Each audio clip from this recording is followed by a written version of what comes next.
Thank you very much. Okay, we're on. Sein.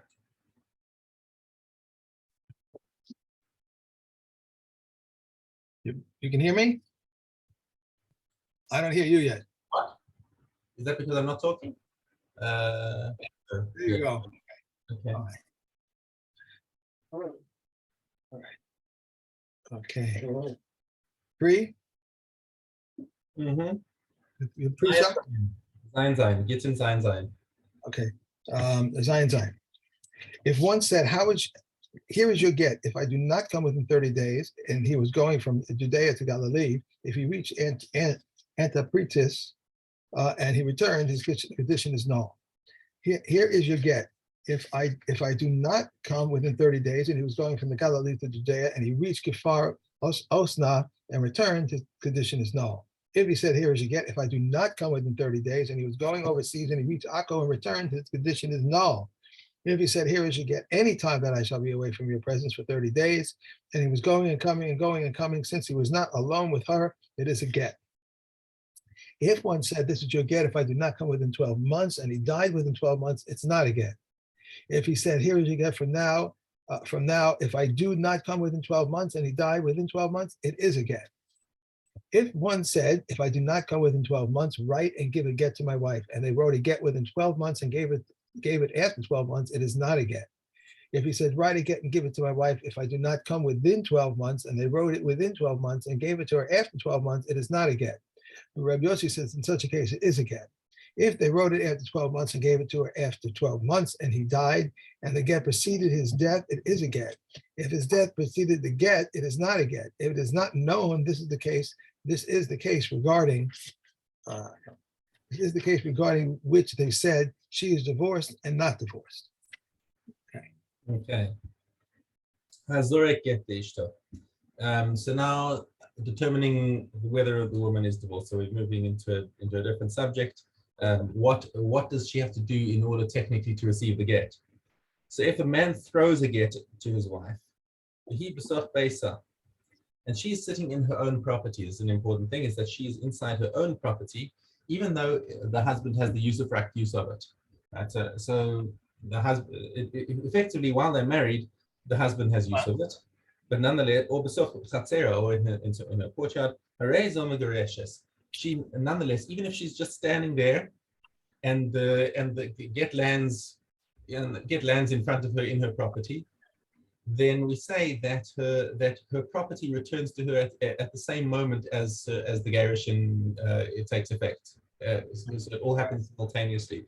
It's a similar thing with a shichrur of an eved, right? So if an eved, we generally have a rule that an eved, anything he picks up immediately belongs to his master. Right? Are you with me? I'm following. I'm just reading and following and trying to find the both. I'm talking outside here. This is not in the Mishnah. All right. I'm just giving a pair. So like, the thing is, you might have said with an eved that, if an eved finds mitzvah, boom, straight away it goes to his master. If the master gives the eved money, it's like he's giving it to his own hand. He says, here's a gift, have 100 shekels. The eved takes it and immediately belongs back to the master, because the eved has no personal property. Anything he acquires automatically goes back to his master. But as soon as the master gives him a get shechrur, if he gives him his freedom, he picks it up in his hand. His freedom comes to him at the same time as his hand returns to him. So now the moment he gets it, he's now free. You don't say that his hand is the master's hand. Otherwise, there's no way that he could ever receive it. Right. So same thing goes for the wife. It's a similar thing that her property returns to her from the marriage as soon as the husband puts the get inside the property. Inside the property. I'm just confused here. If one throws a get to his wife and she is inside her house or inside her courtyard, she's divorced. If he threw it to her inside his house or inside his courtyard. No, I haven't read that one yet. But now if it's inside the husband's property. That's the thing. So if it's property that belongs to the husband and he throws it to her there. Inside his house or her house. That's what the difference is there. Right. Okay. I got it. Okay. All right. Okay.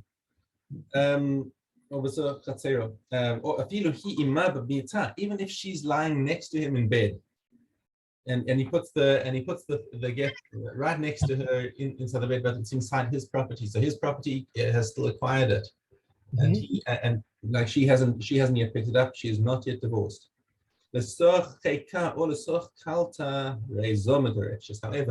if she's sitting inside his property and he puts it into the folds in her dress, like she's sitting and he puts it into her lap, into the folds of her dress. So even though the chair that she's sitting on is his, but her skirt is coming over it, so that location over there actually belongs to her.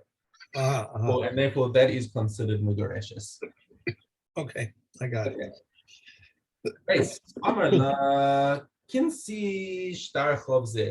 So he says to her, yeah, take this shtarchov of mine. Right. He just gives her a scroll and says, hey, this is one of my it's one of my bills of debt. Or that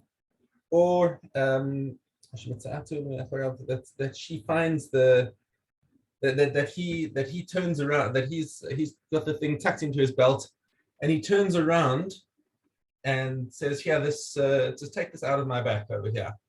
It's tucked into his belt. Now, why are we doing it like this? Because we're trying to emphasize the minimum effort necessary for him to actually give it to her, as opposed to her just like finding it and picking it up.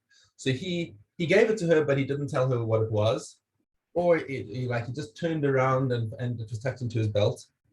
And she takes it out and reads it, and it's her get. So this is his way of having fun with her. He's just surprising her with the get over there. Ain't get.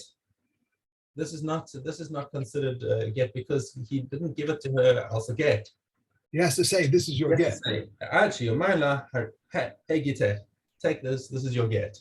But he actually has to tell her properly, this is your get, so that now it's in her das. And by the way, if in both of these circumstances, he has a good old laugh and says, yeah, that's your get. Okay, that's a get. But he has to actually tell her, because they don't have to come simultaneously.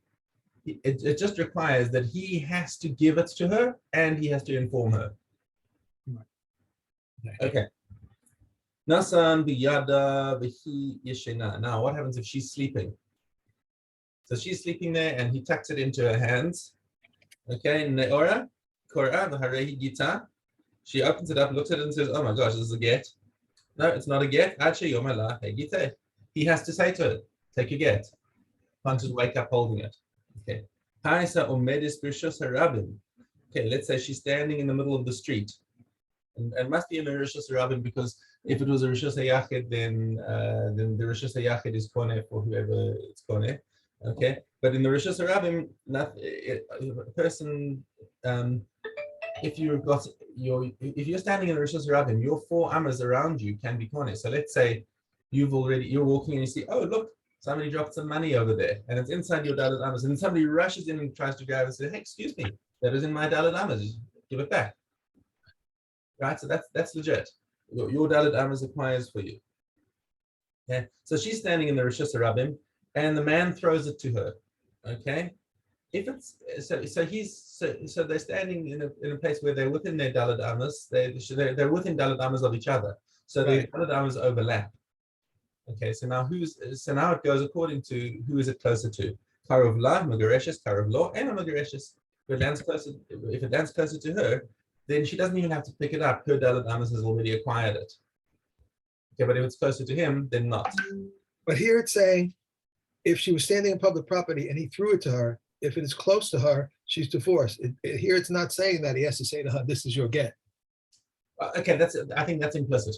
That's just an implicit case where he actually said to her, he has your get.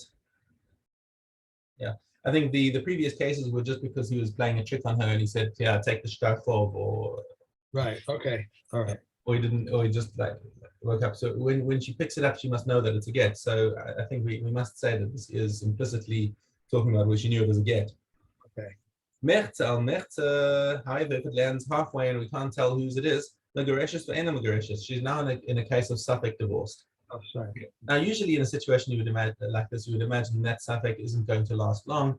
But let's just say we have a situation where it landed, and we're looking at suffix. Okay, what do I do now? The next thing, a dog runs past, grabs the get, and runs away. Runs away. Okay. So now, go away. Or a cat runs past and. All right, go ahead. Go ahead. She just wants to learn Torah. I know. We saw this program that was called The Minds of Cats. It's amazing. Minds of Cats, the things that they can do, the things that they shouldn't do. All right. So now that we're talking about the this last little thing is going to segue into some other cases, Mishna Gimel. Chein le'inyan kiddushin. The same thing applies to kiddushin. If a man throws his kiddushin at a woman and it lands closer to her, closer to him, okay. And also to repayment of a debt. Right. Okay. If you're in a rishus rabim and you toss the money and it lands and then it rolls into the gutter. Well, okay, that's pretty bad example because then that's a negligence. You can't the debtor can't throw the money at the creditor and say, look, it's at your feet, and whoops, it rolls down the storm drain. Okay, the creditor will say that was never in my rishus. Right. Okay. Amallo Baal Chovo. If the Baal Chov, in other words, the creditor says, Zrok li chovi, throw me my debt, Zrakolo, and he threw it. Karov lemalve, if it landed closer to the lender,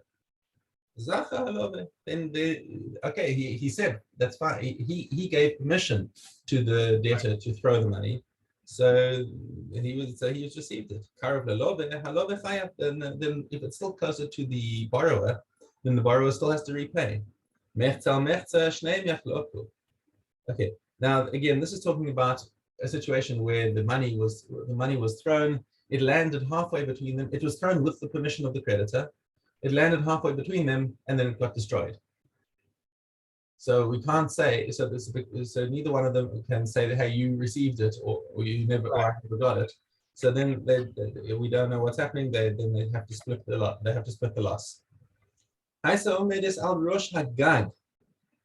So now, if the woman now is standing on top of the roof, okay, and the man throws his get up. He makes a paper airplane out of it or whatever it is.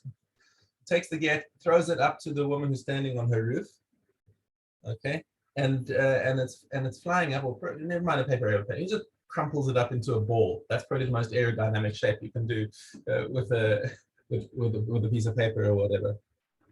I'll tell you a funny story about that after we have time. As soon as the ball reaches the airspace of the roof, right? Because the rishus of the gag goes all the way up into the sky. So as soon as it reaches the airspace of the roof, hooray, zo megoreshes. She is divorced at this point. Okay. My nafkamina is it just going to land in the roof? Okay. Well, okay, maybe it could actually overshoot the roof. Right. That's one thing. Or it could be that somebody is sitting there with a shotgun, and as it if the airspace of the roof, he shoots it and blows it into smithereens. So how high do we say the airspace is above the roof? The airspace goes all the way up to the sky. No, but how high from where the roof is? Where does that airspace start? 6 inches above, 10 inches, a foot above the roof? And a hair's breadth above the ground. Hair's breadth above, okay. Yeah. But it has to, beg your pardon. I didn't read this properly. In order for the get to be valid, to be acquired by the roof, it has to reach less than 3 tfachim above the surface of the roof. And then it's, if it's within 3 tfachim, that lavud that we talk about in the sukkah, there's 3 tfachim that you have that are there. Okay, so we say it's not the airspace all the way up to the sky. I'm sorry, I said that wrong. So please erase that from the record. It's got to be within 3 tfachim of the surface. Okay, it's resting. There are other. And other people, there are other mafarshim who say that this is talking about if there's a roof that has a market, it's got a rail around, a fence around the edge. So as soon as the thing comes between the mechitzas of the market, it's on the roof already. Okay. So then she is megoreshes. Now he's standing on the roof and she's on the ground. V'hilamata is Dracula, and he's and he throws it from the roof down to the ground. Kevan sheyatsa mirishas hagag nimchak or nisraf harei zo megoreshes. So as soon as it leaves the rishus of the roof and flies over the rishus that she's standing in, she's already megoreshes. Because now this is the part where there's the airspace. Because it's reached into her rishus, even if it's still flying in the air. But however, if there was a fire in the yard before he threw the get, that's clearly he threw it into the fire.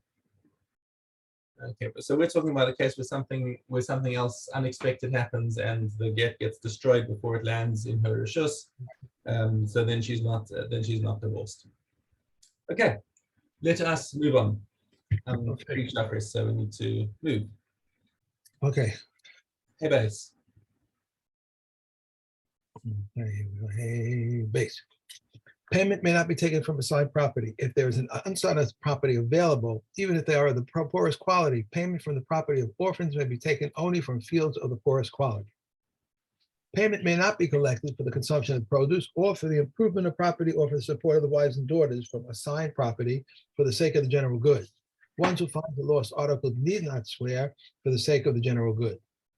Orphans who relied upon a householder, or if their father appointed an administrator for them, he is obligated to tithe the produce. An administrator appointed by the orphans, the father must swear. If appointed by the court, he need not swear. Abba Shaul says the reverse is true. One who ritually contaminates another's food, or one who mixes it with truma, or one who offers another's wine as a libation for idol worship, if he did it inadvertently, he is not liable. If deliberately, he is liable. The Kohanim who deliberately rendered an offering in the sanctuary pigel are liable. Okay. Okay, so Aleph Tes. Aleph Tes. And so too for good. Miriam waited for Moshe 1 hour, as it is stated, and his sister stationed herself from afar. Therefore, Israel delayed for her 7 days in the desert, as it is stated, and the people did not travel or until Miriam was brought in. Joseph was privileged to bury his father, and none of his brothers were greater than he, as it is stated. So Joseph went to bury his father, and he brought up with him both chariots and horsemen. Who was treated with as much honor as Joseph, and then another than Moses attended to, then none other than Moshe attended to him. Moshe was privileged to attend to the bones of Joseph, and there was none in Israel greater than him, as it is stated. And Moshe took the bones of Joseph with him. Who was treated with greater honor than Moshe, that none but the Almighty attended to?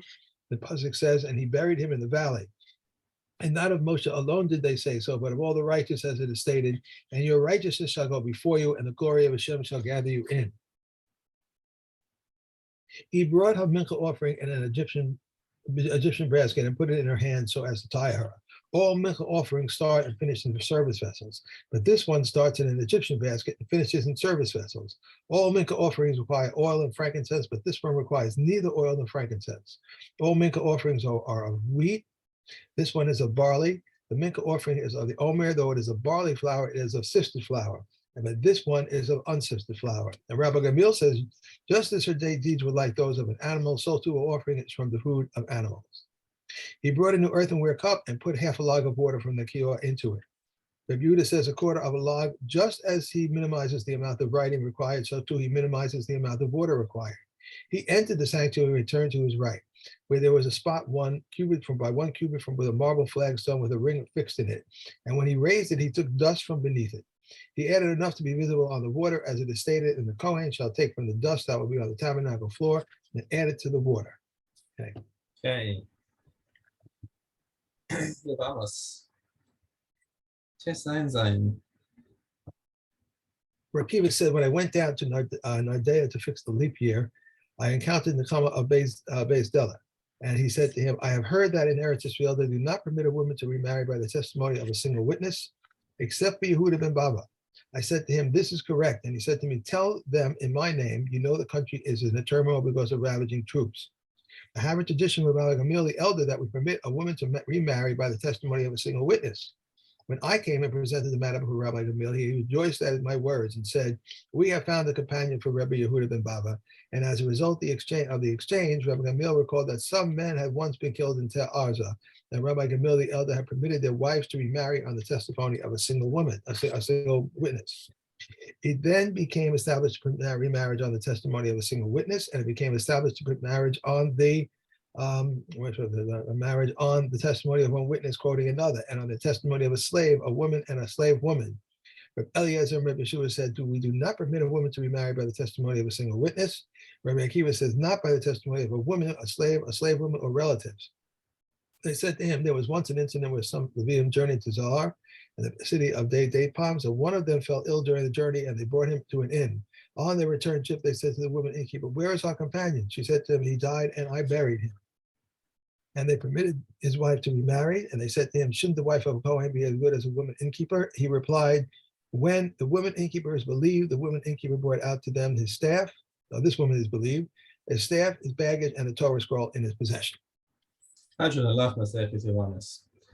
Kesubos.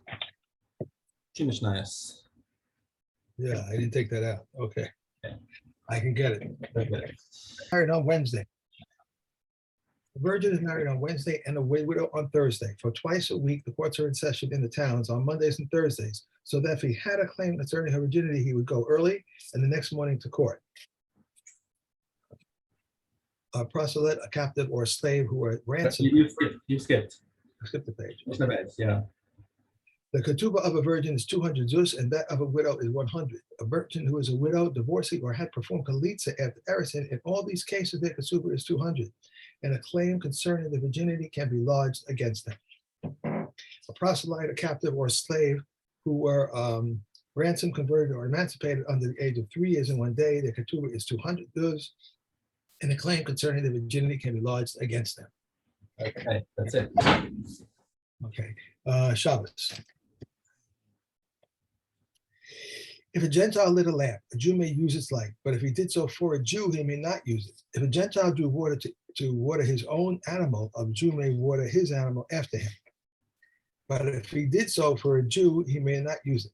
If a Gentile made a gangway upon which his Jew would disembark, a Jew may disembark after him. But if he did so for a Jew, he may not use it.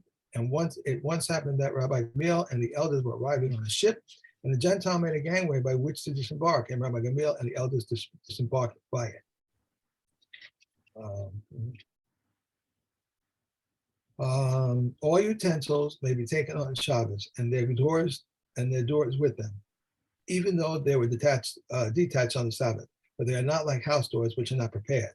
A person may take a hammer with which to crack nuts, or a hatchet with which to cut a cake or press figs, a saw with which to slice cheese, a shovel with which to scoop up dried figs, a winnowing shovel or a pitchfork on which to put something up for a child, a spindle or a weaver's reed with which to spear fruit, a hand needle with which to take out a thorn, or a slackmaker's needle on which to open a door. Okay. So. And Taurus. Yeah. If someone leaves an arts in his house to guard it, when he can see those who enter and those who leave, the food and drink open earthenware vessels are tameh, but the beds, seats, and sealed earthenware are tahor. But if he cannot see those who enter or those who leave, even if the Amar's guard has to be carried, or even if he is bound, everything is tameh. If the tax collector entered into the house, everything in the house is tameh. If there is an idolater with them, they are believed to say, "We have not entered," but they are not believed to say, "We have entered, but we have not touched." If thieves entered into a house, nothing in the house is tameh except for those items in the area where the thieves walked. And what do they render tameh? The food, the drinks, and open earthenware vessels. But the bed, seats, and sealed earthenware are tahor. If there is an idolater or a woman with them, everything in the house is tameh. If one places clothes in the cubbyhole or the bathhouse attendants, with Elazar and Azariah rules that they are tahor. But the sages say until he gives them the key or seal, or until he makes a sign. If one leaves his utensils from this wine pressing season to the coming wine pressing season, his utensils are tahor, and with an Israelite until he says, "I have in mind to guard them." Okay. Finally. And Anakos. What was the function of the quarter log? A quarter log of water for the We're Masorah. wrong one. We're in hay. I put the page back, so we talked about that yesterday. One may mix together libation offerings of rams with those of bulls, the libation offering of lambs with those of lambs, those of an individual with those of the community, and those of today with those of yesterday. But one may not mix together the libation of offerings of lambs with those of bulls and rams. And if you combine the ingredients of each of them separately and they then mix them together, they are valid. But if before they were combined, they are invalid. The lamb which comes with the Oma offering, although the size of this Minka offering is doubled, its libations are not doubled.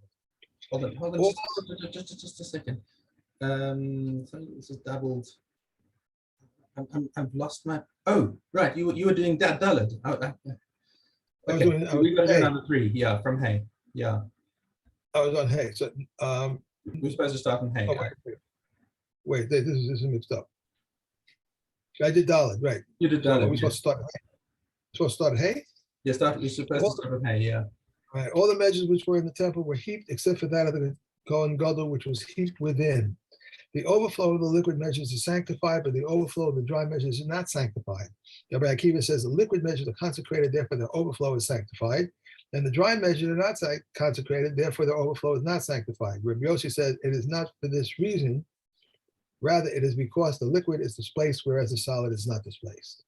All communal and individual sacrifices require libation offerings, except for the Makor offering, the Masa offering, the Pesach offering, the Katas offering, and the Asham offering. However, the Katas offering of Mitzorah and his Asham offering do require libation offerings. No communal offerings require leaning, except the bull which comes for any other commandments, and the he-goat designated to be sent to Aziel. And Rabbi Shimon says even the he-goat for idolatry. All offerings of individuals require leaning, except for the Makor offering, the Misa offering, and the Pesach offering. Then heir performs leaning and brings libations and makes a Tamora exchange. Okay, that's us. Good. Okay, I gotta run. on your way. Go. Bye.